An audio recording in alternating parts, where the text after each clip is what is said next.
खुलुमबाय लोगोफोर सोरनि गोरोन्थिनि थाखाय जोंनि बर' हारिनि थाखाय संग्राम खालामनानै दिनैसिमबो जेलाव जोबजाना दोननाय रन्जन दैमारि सारखौ दासिमबो मानो उदां अख्राङाव लाबोनो हायाखै? सोरनि गोरोन्थिनि थाखाय जोंनि ब्रादार ndfbफोरखौ जेलाव जोबजाना दोननाय NIA केस नांनाय बायदिसिना केस नांनानै जोबजाना दोननायखौ दासिमबो मानो उदां अख्राङाव लाबोनो हायाखै? गोरोन्थिया सोरनि? नोंथांमोना नुखाबायब्ला जोबोद मोजांनि बाथ्रा। जुदि नुवाखै नैबे भिडिअनि गेजेरजों नायलांनो हागोन। जोंनि दा इउनाइटेड फर्म अफ एक्स ndfbनि गेजेराव गावजों गाव जुखामनि थाखाय माने मासिनि थाखाय एना एनि जानायखौबो नोंथांमोना मिथिना लानो हागोन। जे इउनाइटेड फर्म अफ एक्स ndfbनि जे जेनेरेल सेक्रेटारि danshwrang नार्जारी बिथाङा मानो इउनाइटेड फर्म अफ एक्स ndfbनि सासे जेनेरेल सेक्रेटारिमोन बिथाङा मानो बोख्लाय जाखो बेखौबो नोंथांमोना बे भिडिअनि गेजेरजोंनो मिथिना लानो हागोन। आरो गोबाङानो बुङोमोन जोंनि गोदान सरकारखौ माने जेबो मावाखै, हारिखौ फाननानै जाग्रासो बिसोरो हारिनि थाखाय जेबो मावाखै, रन्जन दैमारि सारखौ बख'नो थाखाय जेबो खामानि मावाखै, प्रमद बर'आ जेबो खामानि मावाखै, प्रमद बर' हारिखौ फाननासो जाग्रा होननानै गोबां मानसियानो गोबां रायजोफोरानो गोबां मा होनना बुङो बेखौ ndfb ब्रादारफोरानो माने बुङोमोन आरोना। बेनिफ्राय सासे ndfbनिनो ब्रादार माने अफ्रि दैमारि आदाया माने रन्जन दैमारि सारखौ जुदि 2025नि सिगां जेलनिफ्राय बख'नो हाया अब्लानिया गावबो इलेक्सन दारायगोन होननानै माने बेनि फिननायखौबो नोंथांमोना बेनि गेजेरजों नायलांनो हागोन। माने बिथांखौ मा बुंखो बिथांमोना, अफ्रि दैमारि आदाखौ मा बुंखो बिथांमोना बे भिडिअनि गेजेरजों नायलांनो हागोन।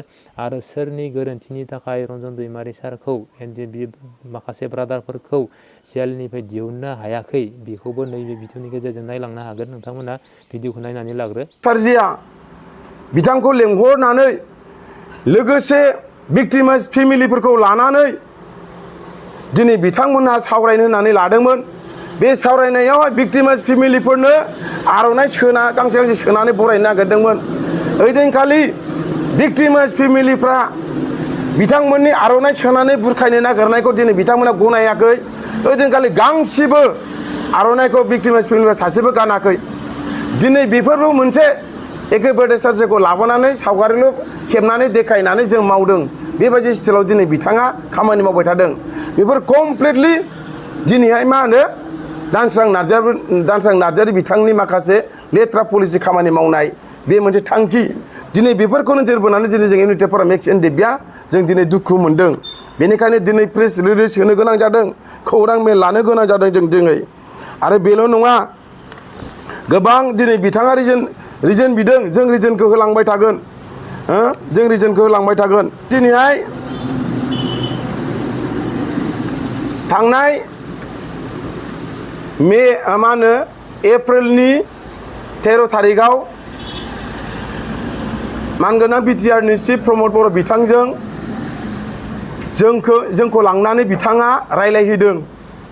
बे रायलायहैनायाव जोंनो ओरैबायदि बुंदों मानगोनां प्रमद बर' बिथाङा जे नोंथांमोननि ndfbनि माखासे समस्याफ्रा माब्रै जाखो आं दिनै जेबो मोनथिया, ndfbनि खामानिफोरखौ आं जेबो मोनथिया, बेफोरखौ दिनै गबिन्द आरो फेरेंगामनासो मावनांगौ होननानै बुंदोंमोन।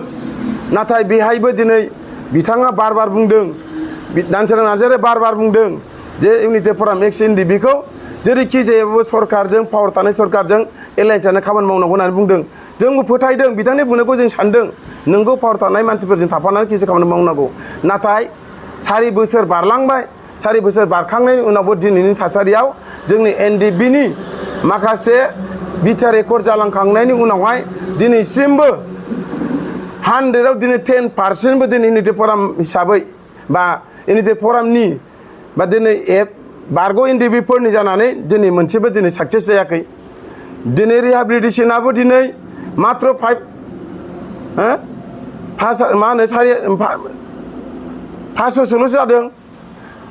आरो बेनिफ्राय रिहाबिलिटेसना दिनै 4200 साब्रै जाबाय, 4000 साब्रै जाबाय। आरो बेनिफ्राय दिनैहाय जोंहा मोनबावनांगौ दङमोन। दिनै बेखौबो इउनाइटेड फर्म एक्स ndfbआनो आसामनि चिफ मिनिस्टार मानगोनां हेमन्त बिश्व शर्मा सारजों जोङो बार बार सावरायनायनि गेजेरजों जों दिनैहाय 678 बे केडार्सफोरनो थाखाय जों रिहाबिलिटेसनखौ जों होनो थाखाय दिनै रेडि जानो थांगासिनो बे खोथाखौ जोंनो मानगोनां डक्टर हेमन्त बिश्व शर्मा सारा दिनै थांनाय 21 तारिखआवसो सेप्तेम्बर 21 तारिखआवसो सावरायनायाव जोंनो बेखिनिखौ खोथाखौ होदों दिनै बेनिखायनो दिनै जोङो हेमन्त बिश्व शर्मा आसामनि सीएम मानगोनां बिथांखौ जोङो एनडीएफबी एक्शन टीमनिफ्राय जोङो धन्यबाद होदों आरो दिनैहाय दानस्रां नार्जारिनि जेनोखि जोंनि जोंथ' मैयानि गावनि प्रेस रिलिजआव होनाय मा होनो रिजन बिनाय जे जाहोन बिनाय दिनै बेफोरनि कमप्लिटलि जाहोना बेनो जे दिनैहाय बिथाङा सरकारजों थाफानानै गावल' सुबिदा लानानै थाखा फैसा लानानै दिनै एनडीएफबी एक्शन टीमखौ ब्लेकमेलिं खालामदों आरो मोनसे खोथाखौ बुंदों दाख्लै भुटाननिफ्राय 6 जन बर'नाय बे 6 जन बर'नायखौबो दिनैहाय बिथाङा हारसिं नाम लानो नागिरदों नाथाय बे नङा थांनाय मेनि 3 तारिखआव बाक्सा जिल्लानि सिङाव थानाय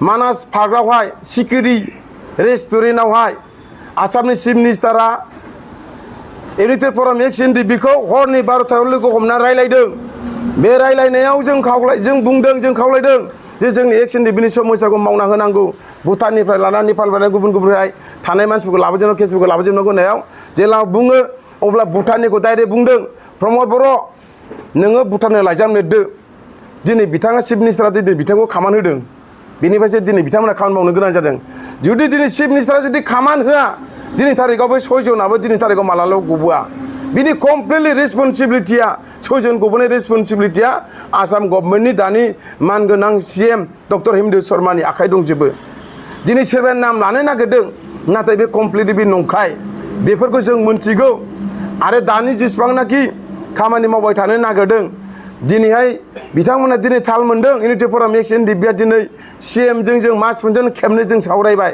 बे सावरायनायाव कमप्लिटलि दिनै बिथाङा जोंनो एसुरेन्स होदों एनडीएफबी एक्शन टीमआ जेसेबां जयै थानो हागोन बारग' एनडीएफबी जेसेबां जयै थागोन गाबथानो हागोन नोंथांमोननि समस्याखौ 4 बोसोराव जाय खामानिखौ दिनै बिथाङा बुंदों 4 बोसोर जाबाय बिथांमोना एक्शन टीमफ्रा दिनैसिमबो जेबो दिनै दुष्टामि खामानि मावाखै जेबो उसुबिदा खालामाखै बिनि थाखायनो दिनै बिथांमोननि खामानिखौ फाइनाल खालामना होजोबनांसिगौ होननानै बिथांमोना दाख्लै 21 तारिख सेप्तेम्बराव दिनै डक्टर हेमन्त बिश्व शर्माया जोंनो बे खोथाखौ होदों बेनिफ्राय दिनै आरो बेल' नङा मानगोनां रन्जन दैमारि सारनि हियारिंआ फैगौ नभेम्बरनि 20 तारिखआव जागोन 2024आवहाय बे हियारिंनि बिखयै रन्जन दैमारि सारनि बिखयै सिबिआइनि केसनि बिखयै जों खावलायदों जे जेरैखि जायाब्लाबो रन्जन दैमारि सारखौ बेलाव लाबोनांगौ बे बेलायाव आसामनि चिफ मिनिस्टार मानगोनां हेमन्त बिश्व शर्मा सारा दिनै बिराद मोजां फोरमायदों जे बिथांनि रन्जन दैमारिखौ बख'नांगौनि थाखाय आसामनिफ्राय जेसेबांनाखि मा होनो एनअसि होनांगौ जेसेबांनाखि डकुमेन्टस नांगौ बे बुस्थुखौ दिनै बिथांमोना हरजोबनायनि दिनै रोखा होजोब्बाय दिनै बे जोंनि थाखायनो फरामनि थाखाय दिनै बे मोनसे साननो गोनां जों मोनसे बिसास आरो फोथायदों बिनि थाखायनो दिनैहाय बे जोंनि रन्जन दैमारिनि आरो बाखि केसफोरखौ जेसेबांनाखि दिनै मा होनो मावफुंनो लानाय आरो दिनैहाय आसामनि जेनेरेल एडभकेट मानगोनां मा होनो देबजित सयकिया दिनै बिथांजोंबो जों लोगो हमदों बे लोगो हमनानै दिनै बिथाङाबो बुंबाय जे नोंथांमोननि केसा पलिटिकेलि दिनै जाजोबसिगोन आसामनि चिफ मिनिस्टार मानगोनां डक्टर हेमन्त शर्मा सारा आंनो फोरमायहरबाय आसामनि स्पिकार मानगोनां बिश्वजित दैमारिया आंनि मेसेज हरबाय दिनैहाय नोंथांमोननि केसा टेनसन खालामनांगौ जेबो गैला आङो कमप्लिटलि नर्मेल खालामनानै नोंथांमोननि केसखौ आं फोजोबना होसिगोन होननानै दिनै बिथाङा थांनाय 23 तारिख खालि बेवहाय आंनि प्रेजेन्ट दं मानगोनां मा होनो आसामनि एडभकेट जेनेरेल देबजित शर्माजों सावरायनायाव बिथाङा बे खोथाखौ स्पष्ट होनदों अब्ला दिनै बिथांनि हेमन्त बिश्व शर्मानि दैदेननाय बिश्वजित दैमारि सारमोननि दैदेननायनि गेजेरजों दिनै जिबायदि मोजां मोनसे परिबेसाव फैदों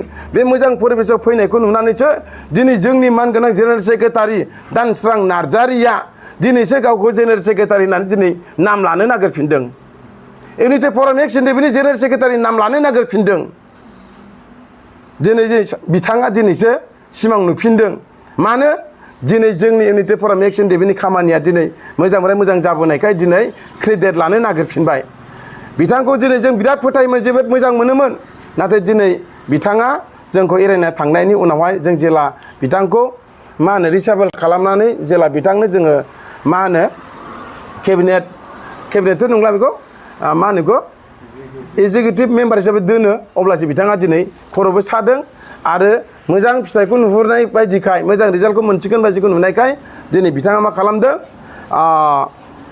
इउनिटेड फराम एक्स एनडिबिनि जेनेरेल सेक्रेटारि होननानै दिनै बिथाङा डिमान्ड खालामदों लाजिनांगौ बिथाङा इउनिटेड फरामनि जुदि जेनेरेल सेक्रेटारिब्ला इउनिटेड फराम एक्स एनडिबिनि मुंख्लं सानाव 36थि मुंख्लं सानाव गुफुराव मानो नुजाथिनो हायाखै बिलाय उदालगुरियाव मानो थाया बिलाय साननो गोनां लाजिनांगौ बाथ्रा बिथाङा बेनिखायनो दिनै नोंथांखौ जों स्पष्ट होदों नोंथाङा दिनै साननो थाखाय सम दं बुजिनो थाखाय सम दं नोंथाङा जुदि गोसोखौ जुदि क्लियार बा साफाब्ला नोंथाङा जों फैनानै मोजाङैनो ज' फैनानै बाहागो लानानै मावफैफिननो हागोन बेखौ जों वेलकाम खालामगोन बेनिखायनो दिनै नोंथाङा जायखि जेरावखि थाया नोंथाङा सोरनिबा मा होनो थाखा फैसानि जुदि बेन्दोंआव माख्रायाव जुदि नांथारदोंब्ला बे नोंथांनि थाखा फैसानि माख्राया बे अराय समनि थाखाय सान्थि नङा बियो नोंथाङा नोंथांनि लोगो 54 जन सेन्ट्रेल जेलाव थानाय लोगोफोरखौ नोंथाङा गोसोखां बेखौ गोसोखांनानै दिनै नोंथांनि इउनिटेड फराम दादोंमोन नाथाय दिनै नोंथांनि इउनिटेड फराम दानाया दिनै मिसा थाखा फैसानि माख्रा बेन्दोंआवसो नांथानानै दिनै नोंथाङा गोजोम हैदों दिनै जों बेखौसो नुदों गावनि हास्थायनाय गावनि लुबैनाय गावनि साक्सेसखौ दिनै बिथाङा लुबैनानै दिनै बेबायदिनो माखासे इउनिटेड फराम एक्स एनडिबिनि लिडार आरो केडार्सफोरखौ दिनै बिथाङा लांफिनदों बेनि थाखायनो जों इउनिटेड फराम एक्स एनडिबिनिफ्राय जोंहा दिनै दुखु मोनदों बेनिखायनो दिनै इउनिटेड फराम एक्स एनडिबि हिसाबै जोङो दिनैहाय बिथांनि मैयानि सोंनायनि जिहेतु रिजन बे बुस्थुखौ दिनै जों होदों लाजिनांथाव बाथ्रा बेफोरो इउनिटेड फराम एक्स एनडिबिनि सासे जेनेरेल सेक्रेटारि हिसाबै जाय जि बुस्थुखौ जोङो एकर जाखांनायनि उनावहाय जोंनि जेसेबांनाखि एक्स रिजियानि लिस्ट थानाय मुंख्लंफोरनि लिस्ट थानाय बे लिस्टआ जाहैबाय 3111 जन बे लिस्टनि गेजेराव बिथाङा दिनै मा खालामदों मोनफ्रोमबो जिल्ला हाबनानै बे मुंख्लंफोरनि लिस्टआ 3111 जना फेक दं होननानै बिथाङा दिनै सनितपुर गहपुरनिफ्राय धेकियाजुलिनिफ्राय गासिबो दिनै जिल्ला हाबनानै दिनै माखासे सेंग्राफोरखौ लोगो लानानै दिनै फेक गोजा नंखाय गोजा होननानै दिनै बिथाङा नामखौ दानबोबाय थादों भेरिफाइ जाखाजोबखानाय बुस्थुखौनो जुदि दिनैहाय बिथाङा नङा होननानै फेक जोब होननानै जुदि दानबायब्ला होमबा बिनि दायनिगिरिया सोर जागोन रेसपन्सिबिलिटिया इउनिटेड फराम नङा मानगोनां मुंख्लं न'खर कमप्लिटलि दायनिगिरिया दानसोरां नार्जारिया दिनै मोनफ्रोमबो दिनै सानजानिफ्राय सोनाबहासिम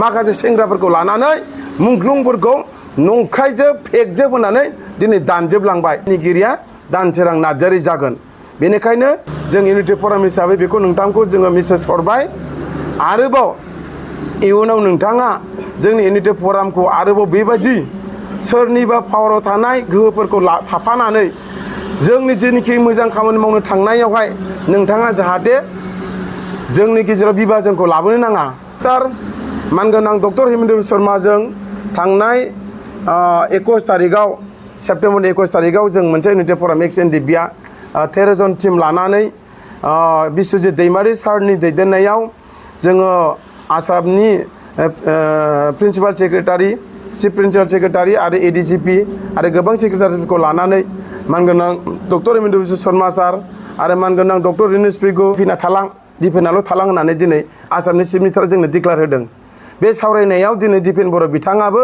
इउनिटेड फराम एक्स एनडिबिआ माबायदि स्ट्रङै सावरायदों आसामनि चिफ मिनिस्टार हेमन्त शर्माना जोंनि खोथाखौ माबायदि रेसपन्ड होदों आरो आसामनि चिफ मिनिस्टारा जोंनि खोथा लानानै दिनै जोंनो मा एसुरेन्स होदों बे कमप्लिटलि दिनै वाननिफ्राय वान गासैबो सेप्टारफोरखौ लानानै दिनै बिथाङा जोंनो मोनसे फोरमायदों मानगोनां जोंनि एक्स एनडिबिनि फाउन्डार रन्जन दैमारि सारखौ जेरैखिजाया बख'नो थाखाय आसामनिफ्राय जिखिनि नांगौ इउनिभार्सिटिफोरखौ बिथांमोनहा हरनो थाखाय दिनै रेडि जाबाय बे जोंनि थाखाय मानगोनां हेमन्त शर्मा सारनि जोङो बाख्नायथाव बाथ्रा बेनिखायनो इउनिटेड फराम एक्स एनडिबिनिफ्राय जोङो सारखौ धन्यबाद होबाय नोंथांमोनहा जेबो टेनसन लानांगौ गैला नोंथांमोननि समस्याफोरखौ सल्भ जानो थांगासिनो बेनिखायनो आङो पिपि जाय बिथांमोना पिपिआव दायथ' दङ पिपिनि खामानिखौ बिथांमोना आं जोंनि सिगाङावनो फन बुनानै कमप्लिटलि बिथाङा बुंहरदों जे मा होनो एनडिबिनि गासैबो केसफोरखौ नोंथाङा जेसेबां हायो एसेबां थाबैनो समयसाखौ समाधान खालामना होनांगौ होननानै दिनै बिथाङा बुंहरदों। बुंनो थाङाखै जे जोंनि इउनाइटेड फराम एक्स एनडिबि बा बारग' एनडिबिफ्रा जोंनि समयसाखौ मावनोब्ला जोङो सोरनिबा थाखा फैसा, सोरनिबा स्किम थिकिम, सोरनिबा लब खालामनाय जुदि खारफायोब्ला जोङो जोंनि बुंबाय थानाय खुगाजोंनो बुंबाय थानाया गोसो गोरबो जुदि मावनाय मदद गैयाब्ला बे मालाबाबो साक्सेस जानाय नङा। सोरबाया बुंनो नागिरदों इउनाइटेड फराम एक्स एनडिबिनि खामानिया साक्सेस जायोब्ला रन्जन दैमारि गाबोन गबोयोब्ला जों नोंथांमोननि थाफागोन। जों मावखांनानै जुदि दैमारि गाबोन गबोखांनायनि उनाव नोंथांमोननो फैफालानायाव मदद होफैनायखौ जोंनो मा नांगौ? जोंनो नांगौ सिगाङावसो नङा होमबा? जोंनो उनाव मानो नांगौ? सोरबाया बिदिबो जोंनो बाथ्रा बुंग्रा मानसि दङ। बेनिखायनो दिनै बेफोरखौ बुङालासिनो जोंनो दिनैनि समाव जों ज' नांगौ। गासैबो एक्स एनडिबिखौ आं दिनै खावलायगोन।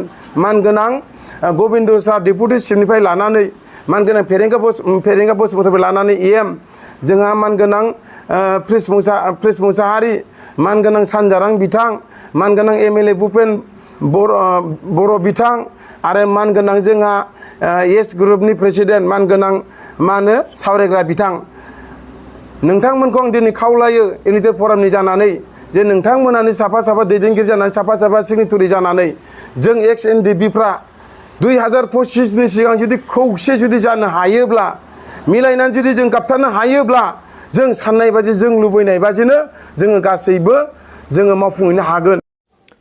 दा जोङो भिडिअखौ नायनानै बुजि मोनबाय जे माने गोबां खामानिखौनो माने दानसोरां नार्जारिया इउनाइटेड फराम अफ एक्स एनडिबिनि आं सेक्रेटारि होननानै माने गोबां खामानिखौनो हारसिङै मावदों, खिन्थु रं मावनाय जादों आरो खामानिया रं मावदों।